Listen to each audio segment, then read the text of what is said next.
की बड़ी खबर आपको बता दें जो बंगाल से आ रही है। विदेश राज्य मंत्री वी मुरलीधरन के काफिले पर बंगाल में हमला हुआ है। इस बात की जानकारी खुद वी मुरलीधरन ने ट्वीट कर दी है। हमले में उनकी गाड़ी के शीशे टूट गए हैं। उनके निजी स्टाफ पर यह हमला किया गया। तो पश्चिम बंगाल से बड़ी खबर आ रही है। विदेश राज्य मंत्री वी मुरलीधरन के काफिले पर हमला हुआ है। ये जानकारी खुद विदेश राज्य मंत्री ने अपने ट्विटर से दी। पश्चिम बंगाल के वेस्ट मिदनापुर में यह हमला हुआ है। टीएमसी कार्यकर्ताओं के ऊपर हमले का आरोप। और पश्चिम बंगाल में चुनाव के बाद से ही, चुनाव नतीजों के बाद से ही हिंसा का दौर थमने का नाम नहीं ले रहा है। टीएमसी के कार्यकर्ताओं का कहना है कि बीजेपी के कार्यकर्ताओं की आपसी रंजिश, आपसी लड़ाई का नतीजा है। उधर बीजेपी के कार्यकर्ताओं का कहना है कि ये हमले टीएमसी के द्वारा किए जा रहे हैं। और जिस तरीके की तस्वीरें हिंसा की मिल रही हैं पश्चिम बंगाल से, वो जाहिर सी बात है चिंताजनक है। और अब ये नया मामला पश्चिम बंगाल के वेस्ट मिदनापुर में हमला हुआ है। टीएमसी कार्यकर्ताओं पर हमले का आरोप। मेरी सहयोगी मिनोगिया जुड़ रही हैं ज्यादा जानकारी लिए हुए। मिनोगिया, क्या है ये अपडेट? वी मुरलीधरन जो यूनियन मिनिस्टर ऑफ स्टेट हैं फॉर एक्सटर्नल अफेयर्स, वो वेस्ट मिदनापुर में थे, यानी पश्चिम मिदनापुर में आज अपने कार्यकर्ताओं से मिलने के लिए कई केंद्रीय मंत्री और बाकी सारे नेता आ रहे हैं बंगाल में इस समय अपने कार्यकर्ताओं को हौसला देने के लिए।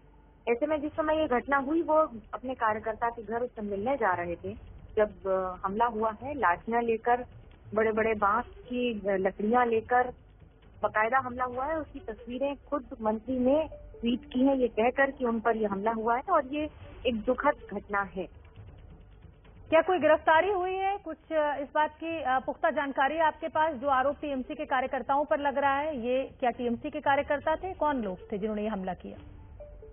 देखिए, प्राथमिक रूप से ये गांव वाले हैं जो वहां पे रहने वाले हैं। बीजेपी का आरोप है कि ये तृणमूल कांग्रेस के कार्यकर्ता हैं। तृणमूल कांग्रेस की अभी तक इस पर प्रतिक्रिया मिलनी बाकी है।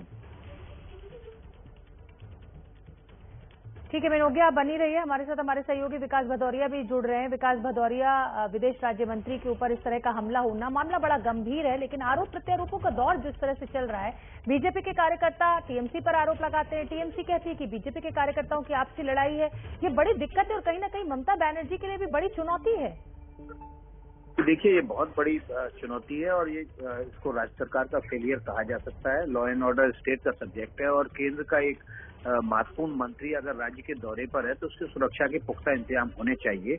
और ऐसे इलाकों में जहां पर हिंसा की लगातार खबरें आ रही हैं और ऐसे कार्यकर्ताओं से मिलने अगर ये बीजेपी के नेता जा रहे हैं, मंत्री जा रहे हैं, तो वहां पर तो सुरक्षा अपने उच्चतम स्तर पर होनी चाहिए। लेकिन उसके बावजूद अगर मंत्री भी सुरक्षित नहीं है तो ऐसे राज्य में आप लॉ एंड ऑर्डर की सिचुएशन का अंदाजा लगा सकते हैं। कार्यकर्ताओं को घर में मारा पीटा जा रहा है, उनकी हत्याएं तक कर दी जा रही हैं और अब केंद्र सरकार के मंत्री भी ऐसे इलाकों में सुरक्षित नहीं है।